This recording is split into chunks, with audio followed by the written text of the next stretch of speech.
Hello and welcome to the Divine Renovation podcast, where we seek to inspire and equip you to bring your parish from maintenance to mission. Today we got an amazing guest that's going to be joining us. He's a friend of our ministry and someone who's had a big impact in Divine Renovation, in our own story at St. Benedict Parish. Brett Powell, who's done a lot around leadership. He has a blog, a podcast, and we'll be talking about a number of aspects around leadership, specifically sort of 5 ideas around leadership that we might be able to glean from Jesus' teaching. In the meantime, I've got 2 guys who've joining me in studio, 2 guys who don't normally make it in studio for podcasts. So this is a real treat for me. It's good to see you, AJ Thomas, pastor of Deepwater Church here in Halifax. How you doing, buddy? I'm doing very well. How are you doing, Dan? I'm doing great. It really is exciting to see you here. I love it when you're able to join us here. I love being able to be here. That's awesome. All right. And I've also got Eric Myatt. Dan? And I understand you got in here through nepotism. Yes, that's right. My brother works for your organization, and I'm happy to capitalize on that nepotism. Thank you for having me. So for those who are listening, Nathan, he's our media director here at Divine Renovation Ministry. So he's the one who helps make these podcasts happen. And Nathan is your big brother. That's right. And it just so happens, though, that you happen to find yourself in full-time ministry and have been for many years. Yes, I work full-time as a lay missionary with Catholic Christian Outreach. It's a university student movement. We're dedicated to evangelization on the university campuses in Canada, and our goal is to equip leaders to renew the world after they go off into the good world. Yeah, awesome. Because it's great to be with you. It's also great that we get to be here in this new year together. Yeah. New year. I love it. It was a great Christmas. It was a great Christmas. Fantastic. Yeah, weather. Got to see the family and spend some quiet time alone, and quiet time with my wife, and quiet time with my dog. And there's a lot of quiet, despite the fact that the kids were home, but I locked them in the basement and they screamed down there. And Again. Not as quiet down there, was it? No, but I don't go down there. Jeez, AJ. I abandoned that domain. It's been a strategic withdrawal in our house to the upper 2 floors, and we've ceded the basement to our children. Well, the funny thing is, of course, parishes all over the world through that Advent season, through the Christmas season, it can be really, really busy. And so as we come off of that sort of that I don't want to say hysteria because that's overstating it, but you come out of that time where everything's been so active in the parish, where you've had to do all sorts of masses, you find all sorts of new people come to visit. But for a lot of parishes and for a lot of leaders, I think as we roll into 2019, it's time for sort of a new start, a chance to catch our breath. Do either of you guys ever have any practices when it comes to are there moments in time where you're like, I'm going to start planning forward and this is it? And what are some of those things? What might they be for you? Yeah, I know for me, I try to make it a discipline to actually make sure I take time off between Christmas and New Year's to kind of be rested up and ready to go for the new year, and to make sure that I'm coming into the new year kind of with a full tank. And that's also a common time for our church to be kind of re-looking at our vision and focusing in on kind of what are some of the next big hills we're going to charge and next things we're going to tackle. And so for me, I find maybe I'm wired a little weird, but I find actually the process of working through and thinking through those things is actually energizing and revivifying. Nice. As opposed to sometimes, Christmas, the Christmas season can be a little bit repetitive, a little bit predictable. You tend to be talking about a lot of similar ideas and that sort of thing. And so for me, having that chance to actually look forward to the future and into a new year in itself is a really energizing thing. That's awesome. Nice. What about you, Eric? You do anything, are you a planner in that way? Yeah, no Set particular goals? habits. I mean, the big thing coming up for me in this New Year's, I get to lead a small group of alumni. As I mentioned, we work on campus, so folks who have just recently graduated to World Youth Day in Panama. So World Youth Day is an international Catholic gathering of young people. The Pope comes and it's an encouragement to all the young people of the world to live out their Catholic faith with zeal and missionary fervor. And so this year, Panama happens, World Youth Day happens 2 or 3 years in locations kind of all over the world. There was one recently in Brazil, and there was about 3 million people, I think, at the closing mass for World Youth Day. It was crazy. Just gathered along the beach. If you Google it, you'll see the images. It's ridiculous. So you get to go and be among the millions of people. Yes. And is this your first World Youth Day? No, my first World Youth Day was in Toronto. It was hosted here in Canada in 2002, and I was among about 300 or so folks that came from my hometown, Halifax, and it was an amazing experience for me. It was kind of the first time that I realized that young people were into this thing called faith, and it was a real exposure, I guess, experience for me to the wider church. And I didn't realize that it was bigger than my Sunday experience in my hometown and my parish. Right. So it really opened my eyes to the How did you end up going? Were you connected? Like, was it a parish that helped you get there? Was it a youth group? What? So, I mean, we mentioned my brother, he was going. My sister was going. Your big brother? My big brother. The one who works for Divine Renovation That's Ministry? Right, who let that me guy's in. been a positive influence in you. That's all I'm going to say. Yeah, he was going. I had a friend going. So I thought, let's give this a shot. It should be fun. And yeah, it was there among, hundreds of thousands of people were at this thing. And 1 million people came to the closing mass on that particular World Youth Day. And I thought, boy, there's something to this. And that kind of started my journey looking more into faith, how I could live this out, how this could be possible. So it's big for me. So I'm looking forward to Panama, for that to be that for so many people that come, and for us, the small group that's going to experience it ourselves. So that's awesome. Yeah. You have some folks who are coming with you who this will be their first World Youth Day? Yes, for sure. Yeah, these are people who have been involved on campus with CCO, Catholic Christian Outreach, and they have varying experience with the movement. But yeah, for many of them, it'll be the first go at something like this, so it'll be cool. So let's say they have kind of that epiphany moment that you had in Toronto. How do you follow up with them on that? Like, how do you take that and turn that from just excitement and energy and motivation into the kind of action and development? Yeah, I was kind of, I'm not sure if a tag along is the right thing in Toronto, but I definitely was in it, for the social aspect. Us going to Panama this time around, we're going with folks who have been really involved on campus, who have maybe experienced our conference. We host a big conference every year, who've experienced Christ in a personal way. And we're going a little bit on mission, kind of, because there's many of folks who were like me in 2002 that come.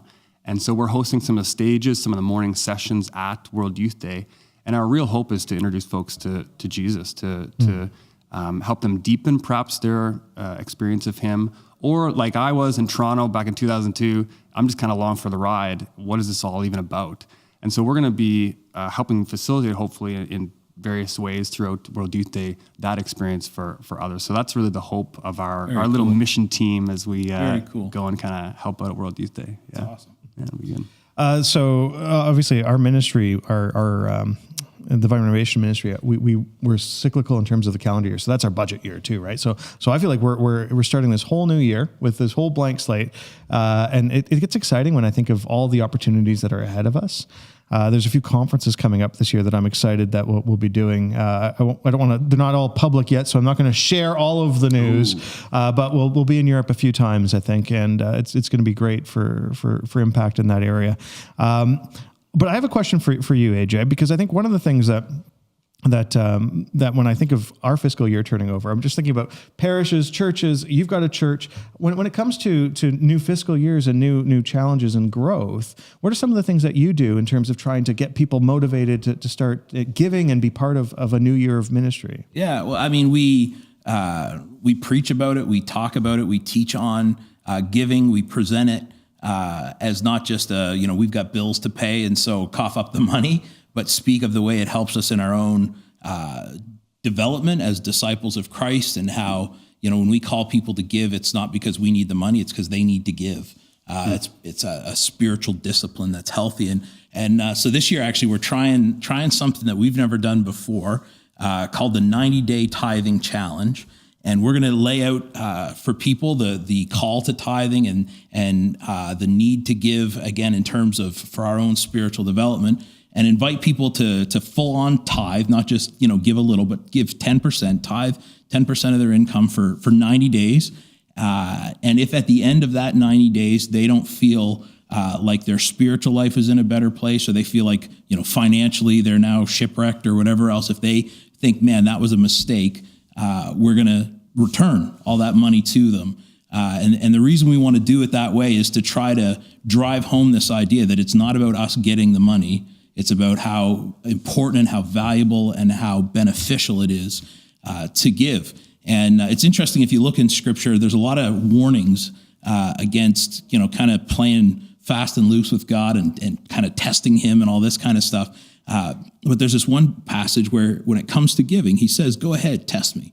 Right? Bring a tithe into the storehouse, test me, see if I won't pour out a blessing on you. And so we're trying to put legs to that and just say, all right, there's a chance to give it a shot and see what you think and see how it works. We've never done it before. I'm not sure how it'll work, but I have some friends in ministry who've done similar things. And one gentleman, he's been a pastor for at least 30 years, and said he's done this in numerous churches that he's served, and extended that offer to people numerous times, and never once has he ever had someone come back and say, all right, that was a mistake, we need our money back. They always come back talking about how, as we always say, right, the 90 goes further than the 100, right? The 90% you keep when you give 10% goes further than the 100% did. God's kind of bad at math. And somehow he makes 90% be worth more than 100. That need to give, that blessing to give is so rich and true. Money has such a hold on us, right? And people don't think they're materialistic, or they don't think their trust is in their money. They don't think that they think their peace comes from God, not their money. And as soon as you ask them to part with a meaningful chunk of that, right? Not just what's left over, not what was in the couch cushions, but something that will actually cause them to have to alter their budget or maybe even change their kind of standard of living, then all of a sudden you see kind of where the real place is that money holds in our heart. And I think even if not that I'm recommended doing this, there's better stuff to do, but even if you were to take your money out in the backyard and burn it, like to do 10, just to say, God, this is me proven, this doesn't need to control me and I trust you, I think there'd be value in that. But the fact that not only can you receive the discipline, the discipleship benefits of giving, but because God's called us as his church to be on mission together, we get to give that money, which is great for us, but we get to give it to stuff that literally changes the world and changes people's eternities. And we get to invest in stuff that will pay dividends literally forever. I can't imagine why people wouldn't want to do that. Yeah, in CCO, we are privileged, blessed to be able to live from the financial support of folks who believe in our work. And I'm sort of hesitant, or okay, are people into this? Are they still committed? And I often say thank you. I'm so grateful for your work. And I'm amazed because folks say, I feel privileged to be part of what's happening through the work that God is doing through the movement on campus. Like they're, like you're saying, blessed through their giving. And it's amazing to hear their gratitude in the midst of my gratitude for their generosity. Well, for all the parishes and pastors, priests, and others who are listening, I know that giving is such a key element, right? Mm-hmm. And it's also one that we tend to veer away from. I know in our Divine Renovation Network, we've got a bunch of videos on giving. And I know also that, AJ, we're hoping that Sheila, who's our producer, is hoping to bring you back sometime in the next coming weeks to talk about this more specifically and to talk with one of our partners out there, an organization that helps make giving happen. Anyways, all that to say, I'm going to pause us now, guys, because I'm excited to get Brett on. So we're going to take a brief break, and we'll be right back with Brett Powell to talk about leadership and Jesus.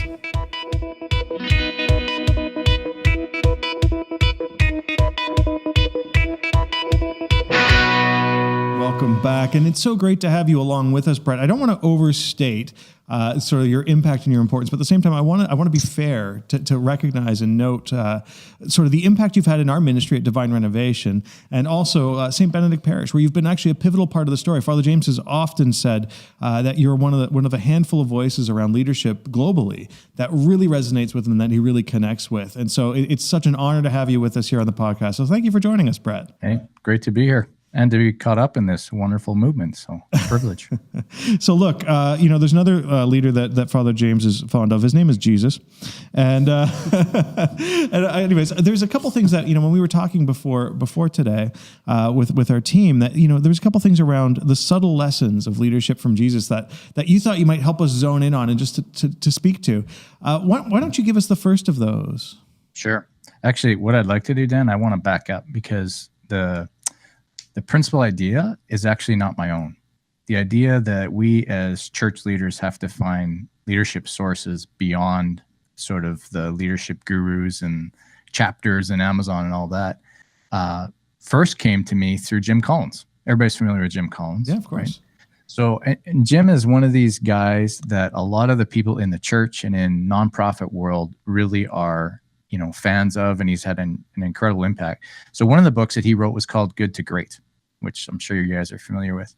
And what was interesting is that after he wrote the book and he started to engage with audiences and that kind of thing, he was actually finding that almost half of his audience, the people that were really engaged with this content and material, were coming from the church world and from the nonprofit space.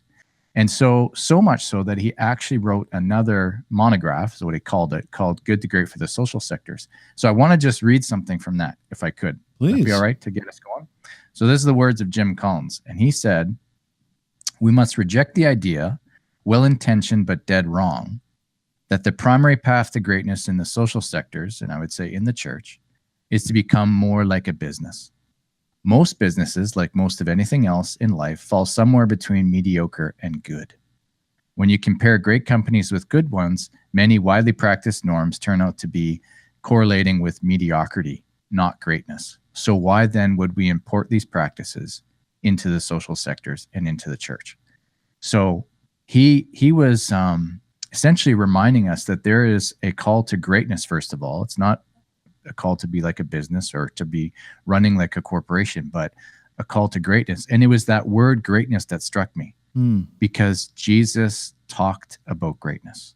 He actually spoke about it. You remember the gospel story when the sons of Zebedee, their mother, she was the first helicopter mother, by the way. So she comes to Jesus and she says, I have a request of you that one of my sons, James, would sit on your one side and my other son would sit on the other. And he had this wonderful discourse with her. You have no idea what you're kind of asking and that kind of thing. And he says, the rulers of the Gentiles lord it over them, but anyone who desires to be great must become a servant. And that, I think, in many ways summarizes so much of the wisdom that Jesus has for us. And it's all about motive. And there are train wrecks behind many leaders, corporate and in the church, whose motive is to advance their own agenda, their own reputation, their own personality, anything that is not in that spirit of selfless service and sacrifice. So if there's anything that we can learn from Jesus, really, it is that piece of motive. And we have to continually return to that it ultimately is, why are we doing this? What is motivating the things that we do? And it has to be selflessness. It's not an easy thing, though, is it? Like, I think a lot of people, especially people who are drawn to leadership, would struggle with that very element. Yeah, I think it's challenging sometimes to differentiate between what you're trying to get someone to do or what you're trying to lead someone towards that is a thing that was in your head before it was in theirs, but that isn't necessarily something that's selfish or self-centered for you. It's for their good or for the good of the mission or whatever. But yeah, making sure that you're keeping that idea of here's what I want from people in check, as opposed to here's what I want for people, is an absolute challenge. And the more out of check your ego is, the more out of check your pride is, the more likely you are to mess that up. Yeah, I love the differentiation between the corporate world and the church world, and in the church world, it comes right down to influence. It's like all we got. In the business world, you got salary, you got employees, you got benefits, you got all this stuff. But so often in the church world, especially dealing with a congregation or people on campus or parishioners, we're hoping for the best for them, and we're inviting them into something, like you said, Brett, the greatness. And all we got is sort of pure leadership influence, not much else. So it's a great differentiation to make and kind of hone in on that aspect. Brett, what would you say to a pastor or a leader inside of a parish who might be struggling with this very element, who might be like, maybe I am making this too much about me? If we were in that conversation, what would you say to them? Yeah. If you're wondering that, there's probably a good chance there's an element of that in your life. Fair frankly. enough, yeah. Now, and the reality is, and this is why we all need a savior. Like, this is something that's in our nature. Okay, we have fallen nature. We just have to understand that. And within each one of us, there is weeds and there is wheat. There's things that is pure intentions, and there's things that is fallen intentions. So all of us as leaders need to be continually, examining our own heart. I think, though, as well, this also speaks to how important it is to have people as fellowship in your life. I mean, people that are like a Barnabas was to Paul, people that love you and respect you, but are not enamored by your celebrity. They can speak the unspoken to you and in your life when that needs to happen. So that I would think would be a good, very, very important. But what's interesting is one of the things that came to mind just recently here as we were talking about this, like Father James Mallon, everybody that's on this podcast, they listen and they've read the books and everything. But I can tell you that I would sit at his feet on many topics, and I would learn every time he opens his mouth. But I can tell you from personal experience, where he has had the most impact was when I was on the phone with him and he shared with me, and I asked him if I could share this. He gave me the permission. He shared with me the story of him essentially stepping down as pastor of St. Benedict's, and the selfless act really that was. And that, to me, as far like you talk about global impact and global imprint and footprint with divine renovation, in the kingdom's mind and in God's eyes, I think that act of selfless service, allowing others to rise and being willing to let go, was his greatest act of leadership to date. That's a bold statement, but I really believe it to be true, because he went over anything that was selfish or impure or whatever, and he just sacrificed, laid his life down, just as Jesus did. So it's I didn't expect to see us get into a parallel even from what we were sharing before we brought you on, Brett, when we were talking about tithing and giving and just sort of the message of how we have to be willing to give in order to give space for Jesus to come in and give back. And so there's something quite poignant, I think, in what you're saying, Brett. Yeah, to me, that idea of always being willing to ask the kind of what's the right thing for the kingdom, what's the right thing for the team, what's the right thing for the church, what's the right thing for the ministry, that's always got to be front and center. And when you start asking what's best for me or what advances my career or what makes me look better, you're in dangerous territory, right? And there is that whole selflessness thing. Right? I think of how C.S. Lewis, his definition of humility, it's not thinking less of yourself, it's thinking of yourself less. And that idea of when it comes to those decisions, or when it comes to who gets the credit, or when it comes to whose name gets put on it, or when it comes to who this makes look good, or when it comes to even, whose idea we choose to go with, not asking the how does this make me look? How do I look coming out of this?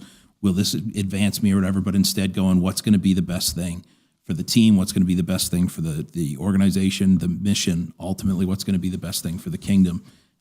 What's going to help the kingdom move forward? And sometimes that is you getting out in front and leading the charge, and sometimes it's you getting out of the way and being obscure and in the background and whatever else. And I always say too with leaders, we should always take responsibility and give credit. Meaning, if something goes wrong or if something's messed up or if something needs fixing, we take responsibility. It's not about this. I think there can be a false humility sometimes that's like, oh, I'm just here to serve, and which really interpreted means I don't want to be responsible for anything. I just want to be, I want to be able to hang around the water cooler with you guys. So you take responsibility, but then you give credit. Like, your goal is always to make, first and foremost, to give God the glory he's due. But even when you're talking about humanly, to be given away as much credit, to be given away as much kind of kudos as you can to other people on your team. And if you find yourself craving that too much, and especially if you find yourself engineering situations that will bring that to you, I think there's something sick going on in your heart. You know, I'd go back to the experience of Jim Collins again, because, and I don't know if you know this story of it, but when he set out to produce Good to Great, and he gathered his research team, he kind of mandated them to ignore leadership. Like, ignore the idea that leadership is a factor in taking a company from good to great. He said, I don't want to get caught up in leadership personality and in their charisma and all of that. And so his research team kind of set out with that agenda. And then one day, it was kind of funny as he told the story, but his team sat him down in a chair, and they kind of took some rope and, set him into this chair so he couldn't get out. What is this all about? And he said, look, you gave us the mandate to ignore leadership, but we can't. It's impossible. Leadership is definitely a factor that moves an organization from good to great, but it's a particular form of leadership, something he calls level 5. And level 5 is essentially made up of two things. One is professional competence and ability and skill and strategy and all those things that you need in leaders. But there's another dimension. And this was brought out through the corporate world. And it was humility. That they have to have humility. That they are serving something bigger than themselves, bigger than their agenda and everything else. And it's just like you said, AJ, that definition of humility from C.S. Lewis is brilliant. Not thinking, less about yourself. That's largely false humility, but thinking of yourself less, like you're just caught up in something bigger. And that's a great invitation. Wow, it's let me push you forward here on some of the ideas that you wanted to share, Brett, just because there's a number of them, and I'm already sensing we're not going to have a chance to go through them all, but I want to give space to them because I think they're so poignant. So go ahead. Yeah. Well, another thing I think, and by the way, like this learning leadership from Jesus is not complicated. It really means two things. It means spending time in the Gospels, which is primarily where we see and see his life as a leader and as a savior and everything else, and prayer. It's not complex. It has to be simple. And when you study the Gospels, one of the things that you quickly see is that Jesus had this kind of magnanimous approach to life. He had very broad spectrum of responses. There's a statement that says, if you're a hammer, then everyone and everything is a nail. Well, that couldn't be said of Jesus, because he met every single situation in the Gospels with perfection. His response was always perfect, but it wasn't following a repeatable script. And so when you look at it and study it, you could sort of put the lens that on one end of the spectrum, his responses were very often tender, just absolute compassion and tenderness. But at the same time, when you read the Gospels, on the other extreme is fierceness. When you read his interactions with the Pharisees, you brood of vipers, you serpents, you whitewashed tombs, who is going to save you from death and from damnation? I mean, these were strong words, but it's that ability to navigate each of those situations and to know, what does this situation need? Because ultimately, Jesus, and the writer of Hebrews, said he was the express image of the invisible God. So every situation Jesus looked at as an opportunity to incarnate the Father's heart. And sometimes that's incredibly tender, but it can also be fierce. So this is a great invitation, I think, that, sometimes we have this notion that Jesus is just all tenderness. He's like a deified Mr. Rogers. But in reality, he's often like William Wallace or, Maximus out of Gladiator. So it's what is your Jesus? William Wallace all the way. William Wallace. Oh yeah. Yeah. Even the kilt. I'm working on having our Sunday school materials redrawn up at Deepwater to put Jesus, get him out of that white robe with the blue sash, slap him in a kilt. Kilt and half blue face. Yeah, the whole deal. The whole deal. Well, there's an element of there's more than just an element of truth to what I'm hearing you say, Brett. But I mean, I think the reality is we lean into the tender Jesus. Sort of that's often our predisposition. And that's also, I think, in fairness to what you're saying, AJ, it's probably also what we kind of teach at Sunday school often is that, that's that all love, the love of Jesus. But, Jesus and God is not just love, but also justice. And so there's both are at play in terms of whom he is, right? Yeah, well, and I think that idea of, again, we always associate, or we tend to associate love with softness. Niceness, or like being nice. And I think it's, it's God's love. And as we see in Christ, his love is what drives him to flip over the tables of the money changers, right? His love is what drives him to call out these Pharisees because of, I think ultimately he wants the best for them, but he also sees the spiritual harm they're doing to the people who are looking to them for leadership. Brett, I loved what you said about the differences in Jesus' responses to people, because I know for me, as the church I lead continues to grow, there's this impulse to try to come up with better systems and structures, which you got to do; those are important. But that sometimes can also turn into kind of you want things that are easy to replicate and are efficient and are kind of standardized and to try to be more productive. And man, it's just such a great reminder that you can't just systematize people. You can't kind of set up an assembly line and just hope that, our standard response or our standard methodology, our standard answer to this, that, or the other thing is what's going to work for them. That part of that idea of as Christ called us to, right, to be servants. He said, if you're going to be great, you got to serve, is to be paying attention to the person we're serving, as opposed to trying to, force them into an overly rigid kind of system or structure for the sake of efficiency. Yeah, it's personal. Even that element of fierceness and tenderness that you're talking about, Brett, and in our parishes, in our kind of church worlds, giving even feedback to people. Brett just wrote about it on his blog about performance evaluations, so you can read about that on his blog.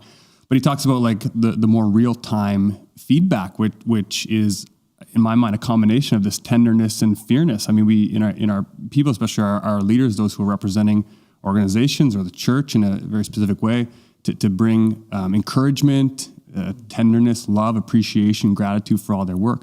But at times to bring kind of, as you mentioned in your blog, Brett, like the corrective, the tough word, a little element of fierceness, and that balance is so key, even on the personal level, like you're saying. Being willing to look someone in the eye and say, "I love you too much to let you be bad at this." Yeah, totally. And I love you too much, or I love the people we're trying to reach or the people we're trying to serve too much to kind of leave things at this level when I know we could move further. It's hard and it's awkward, but I think especially when you're developing leaders respond to that. Like eventually they realize you can hugs are only going to get them so far. And people who want to be their best and who want to be the best they can be for the kingdom, as long as they understand it's coming from a place of care and love, they'll warm to that and they'll respond. But it's rare, isn't it? Like, would you guys say, and Brett, from your vantage point too, like would maybe not annual reviews as you outline in the blog, but that kind of feedback in the church world, that's a rare thing, isn't it? Yeah, it really is, and it's unfortunate. And frankly, a lot of the times, I think the reason why it's rare is that we lack courage. It's not easy, it's not hard. But one of the things, and this is a very practical point, whenever you start quote unquote leading somebody or managing them, before you have that first corrective thing, if you will, it's very important to tell them, "I'm going to do this," so that they're not surprised when it happens. But one of the things I think that I want to just elevate, just as I'm listening to you, and this is leadership wisdom from Jesus, is that leadership is always relational in nature. That you can manage a lot of things, you can manage buildings, facilities, strategy, and all those, but ultimately, and this is the brilliance of Jesus, leadership is relationship. And sometimes when you're leading a big organization, or let's say you're leading a big church, how would your leadership differ if you were only leading one person in the congregation? Like literally there's one person sitting in the pew. It would be highly relational. You would be so sure on every conversation that you have. Well, the reality is that's what you're doing. You're leading one person, but there's 100 of them in the church. So every conversation still really matters the same as if there were only one. And that's how Jesus approached it. And that's where his brilliance comes from. He was fully present in the moment with every person that he interacted with. And that's why he always executed perfectly. Met the moment with exactly the grace needed. So for priests and pastors who might be listening, Brett, what kind of what would be some of the barriers? What would stop them from recognizing that they're not in that kind of a relationship? What are some of the pitfalls that are precluding us from recognizing the relationships, that one-on-one relationship that we might be having with our parishioners? Yeah. I think one of the things I would suggest is that we have to evaluate where we're spending our time. Like at the end of a week, how much time did you have quality with a single person? Because if as a leader, we are always in teams or big group contexts or something's being lost. And you could tell me you're really busy. Well, study the Gospels, because Jesus had a lot of one-on-one time, and he's pretty occupied being the Savior of the world. So he's busy too. But it will tell us, like, are we willing to go into those spaces and have those conversations? We can't be so removed from that. We will lose something. Something is significantly lost in the ministry of a leader when he's always dealing with groups.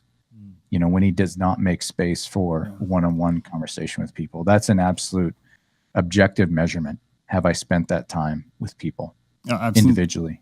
Yeah, well said. I mean, I've seen something real beautiful happen on some of our teams on campuses, is that they have kind of like accompaniment plans for their people. So their key leaders, they would think, okay, Lord, what do you want me to do with this person in my relationship with them to bring them to the next level? So we call it prophetic listening. When in relationship, like you said, Brad, that's the foundation of everything. You're in relationship, authentic relationship with these people.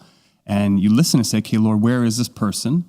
And then you have a great expectation for them. Father, what are you doing in their lives and their hearts right now? And then the third thing is, how can I be a part of that? How are you calling me to co-work with you in this person's life? It's so personal. And there's just, I see these champions on campus going through this with their key leaders and encouraging their leaders to do with their people. Where are they?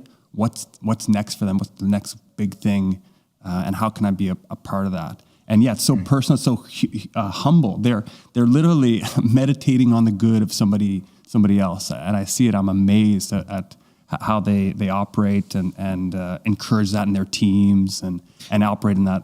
I'm struck by how providential it is that Eric, you and AJ, you are our two co-hosts today, because both of you operate in spaces like this. Both of your leaderships operate in spaces that these principles really apply. AJ, in terms of Deepwater, I mean, the church has done phenomenally in terms of its outreach and its growth, and sort of that you can feel the movement of the Spirit when you're there. How do you create that connection with people who attend? Like, what does it look like for you? Yeah, to me, I think one of the pitfalls I have to watch in my own leadership is that I got to make sure I'm not thinking about people in terms of positions, and I'm thinking about them in terms of potential. And I think when you begin to think about people in terms of positions, once they're in the position, you can kind of check out on them.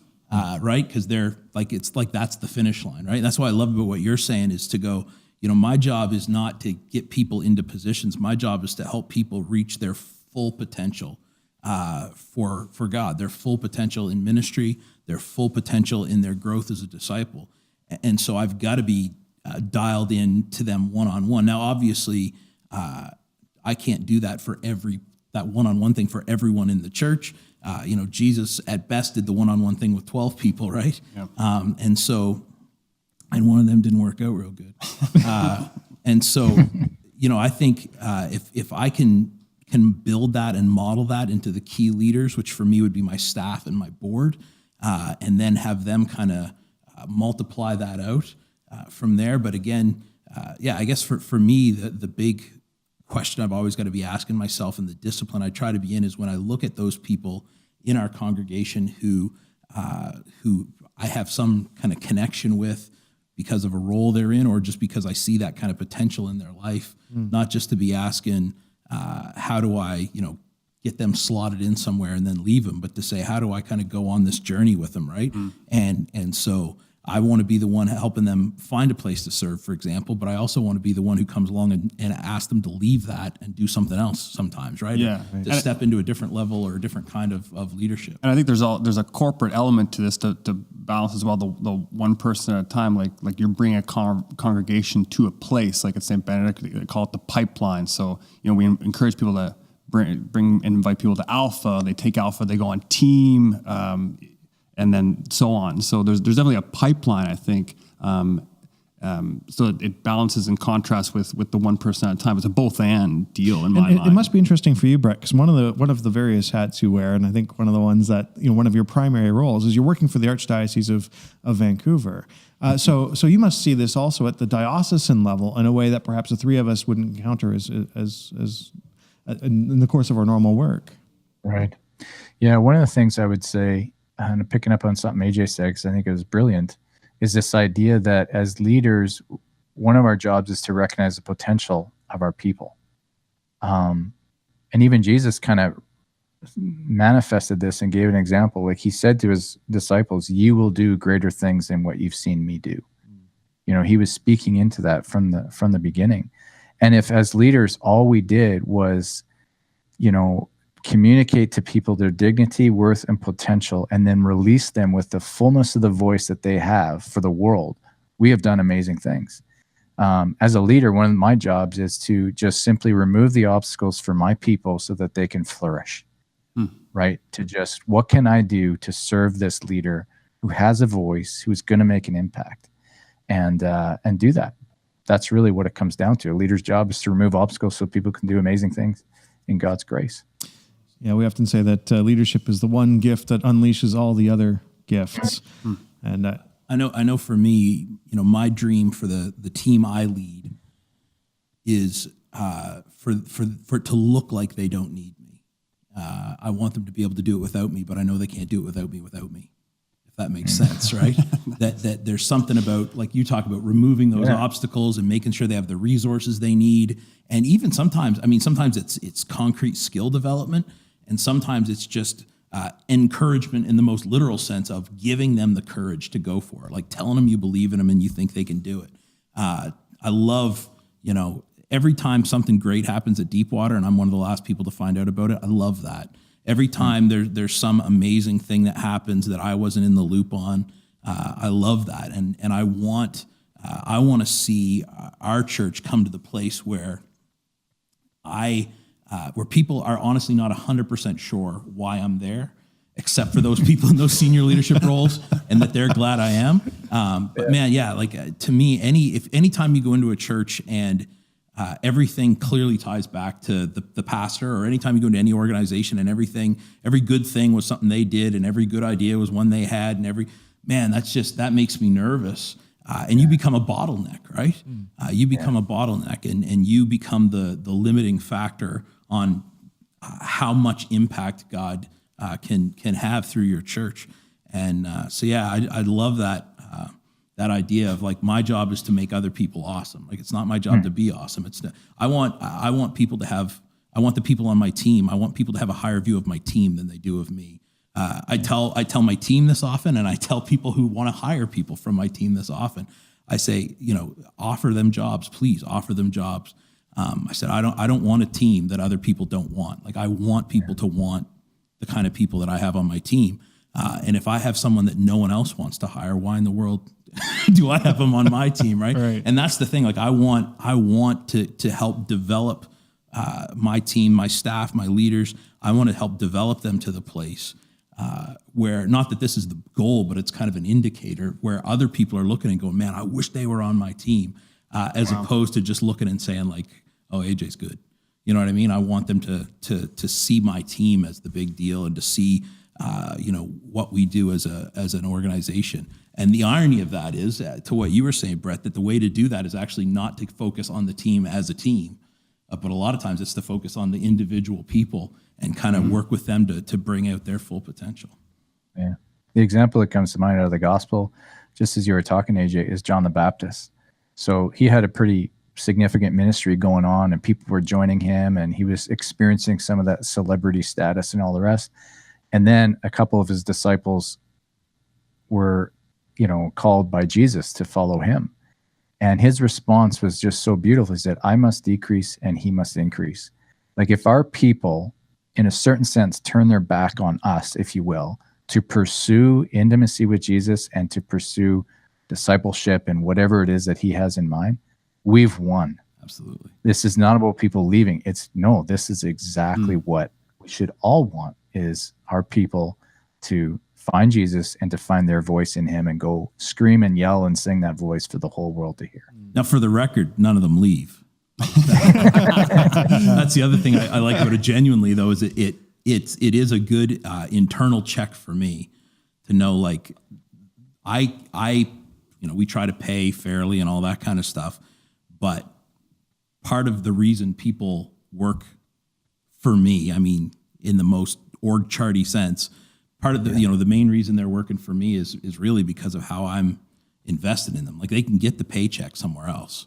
And so it's a good kind of gut check thing for me too, to go like, I want to be investing in them because that's ultimately the payoff for them in terms of, their development. And that's ultimately the payoff for me. Because if I can raise up, I mean, again, back to the Jesus example, right? If I can find 12 people to invest in and 11 of them actually work out, I can change the world, right? And so, yeah, that idea of seeing people as individuals and thinking in terms of their potential, man, that's awesome. I wish reminded. Go ahead. Sorry, Brett. I was just going to say I'm reminded of some wisdom from Dallas Willard, and he said that the primary work of God is to find people in whom he can entrust his power. And I'm thinking of that because, AJ, as you're talking about, what is the power of God? Well, ultimately, God works through people. So he's looking at what leaders can I entrust my people to? Who has my heart?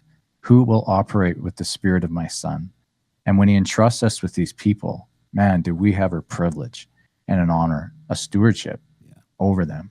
And we'll be accountable. Absolutely. But we have a stewardship. That word stewardship, man, I'm so with you on that. That's a thing that I feel like God's been teaching me in this last season, whether you're talking about staff members or whether you're talking about lost people coming to your church, that God's looking for who can faithfully steward those. Like, I don't think that that seeing a greater move of God in our churches, I don't think the holdup is with God.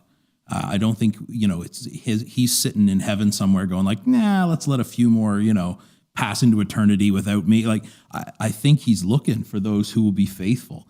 And so I know, like, even in our situation, we've been in a pretty serious growth season the last few years, but we've actually done more work to tighten up like our discipleship process and how we actually help people be formed as followers of Jesus, and how we help people grow in their faith. And we've done way more work in that area than we have we haven't done marketing. We haven't been pushing, doing some big, come on Sundays, but I think God's just going, oh, okay, they're ready. Like, they'll steward this. They can handle this. And yeah, I think that's so true that the people that God gives to us, again, not to own, but to serve, the people that God gives to us are absolutely a stewardship.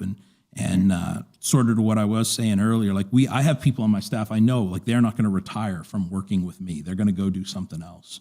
And I want to invest in them in ways that are going to pay off for the kingdom down the road. And I think absolutely I'll be answerable for that. So look, guys, I got to cut us off because I knew the time would go by fast. I wish we had more time because this particular grouping of people is just, I just love what all of you are doing and the way that I see each of you show your various leadership gifts. It's so inspiring. Brett, you've been kind enough. You've been on our, you've been on leadership sessions we've given to Divine Renovation Network parishes.